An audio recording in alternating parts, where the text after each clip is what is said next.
Assalamualaikum warahmatullahi wabarakatuh. Perkenalkan, saya Nada Azila Firezi dengan NIM 1509521035 dari D3 Tata Busana Fakultas Teknik Universitas Negeri Jakarta.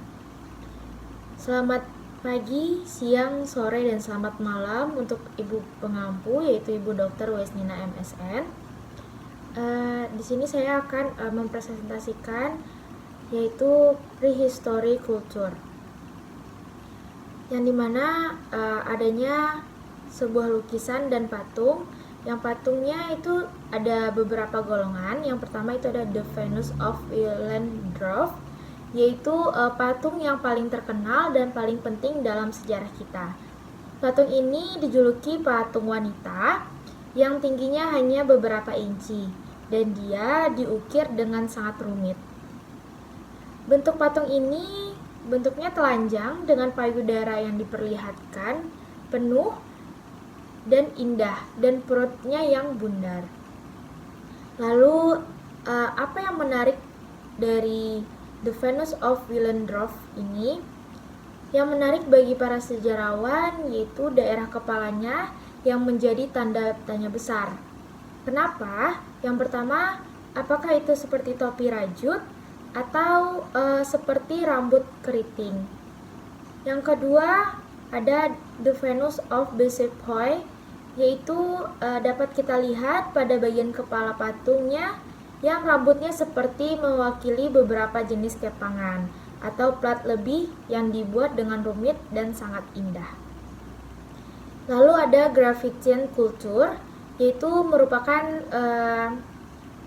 sebuah kuburan atau merupakan kebudayaan arkeologis di Eropa pada masa Paleolitikum yang menggantikan kebudayaan Aurignacia.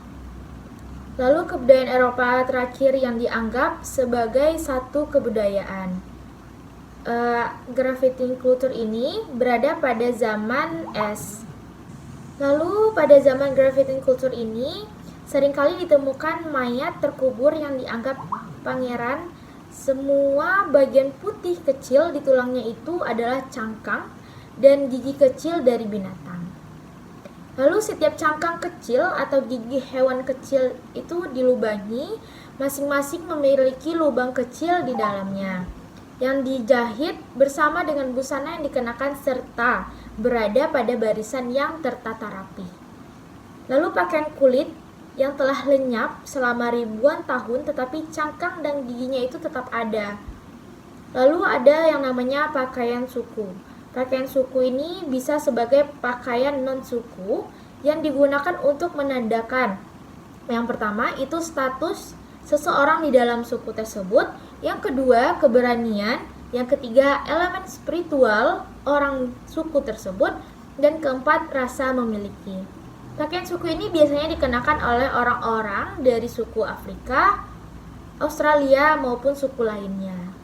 Lalu ada lukisan batu Bradshaw yang dimana periode Paleolitik dan Neolitik terdapat lukisan batu Bradshaw ini yang menunjukkan cara berpakaian dari suatu budaya atau dari suatu suku.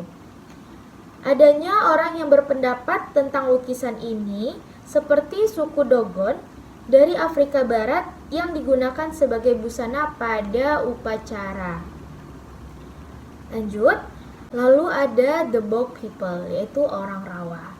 Ditemukan di rawa dan bagaimana gambut tersusun secara kimiawi yang telah mengawetkan tubuh dan seringkali pakaian mereka dipakai untuk anak cucu orang rawa tersebut. Dipercaya mayat-mayat yang ditemukan ini adalah mayat yang menjadi yang pertama korban dari pengorbanan manusia.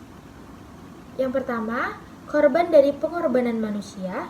Yang kedua, dibunuh secara ilegal dan kemudian dibuang ke rawa gambut. Yang ketiga, korban ritual kanibalisme. Lalu ada the Bog people yang di sini memberikan kita wawasan yang luar biasa tentang kehidupan Neolitik. Yang pertama itu ada memberi kita gambaran tentang tatanan rambut. Yang kedua ada rambut wanita diikat atau dipelintir secara rapih dan seperti pita kecil. Lalu yang ketiga ada rambut yang ditata dengan gel, memberi kesan garang dan lebih tinggi. Lalu ada pakaian yang dapat dikenali, pakaian asli yang sangat mudah dikenali dari kejadian pengawetan di rawa gambut tersebut. Adanya Neolithic outfit yang dimana bajunya itu berbentuk crop top, lalu bawahannya itu mini skirt yang terbuat dari kulit. Lalu ada Ozzy the Iceman, yaitu ditemukannya pada kawasan hutan pegunungan Alpen yang terdapat lubang bekas panahan dan dari punggungnya itu yang menembus ke hati.